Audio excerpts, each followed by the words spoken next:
عارفين الناس اللي بتضحي زيادة عن اللزوم؟ تعال احكي لكم هما ليه أكتر ناس بيتعبوا. أكتر شخص بيتعب هو الشخص اللي طول الوقت بيحاول يرضي الكل حتى لو على حساب نفسه. يخاف يقولك لأ، بيقلق، ولو اختار نفسه بيحس بالذنب ويخاف إنه يكون أناني فيسهل على نفسه الطريق ويختار إن هو يضحي، وبعدين يضحي ويضحي أكتر بكتير وهو فاكر إن هو ده العطاء الحقيقي. يمشي وهو كاتم جواه لحد ما التعب يتحول جوه قلبه ونفسه. والحقيقة اللي يحبك بجد مش هيقبل انك تكسر نفسك عشانه، مش هيستريح وانت بتختفي واحدة واحدة عشان هو يرتاح.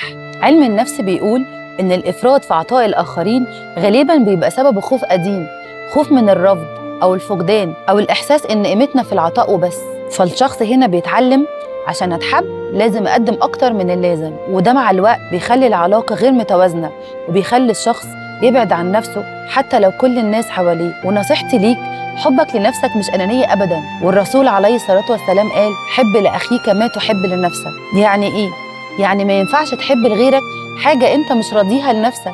لو بتدي احترام يبقى أنت تستحق الاحترام ده برضو ليك، ولما تدي تعب لازم تحمي نفسك منه. ولو حبك للناس بيخليك تيجي على نفسك دايماً يبقى محتاج تراجع نفسك بجد، مش عشان فيك حاجة غلط لكن عشان ترجع لنفسك قبل ما تضيع. والعلاقة الصحية اللي بجد بتبدأ لما بتحب نفسك بنفس الصدق اللي بتحب بيه غيرك.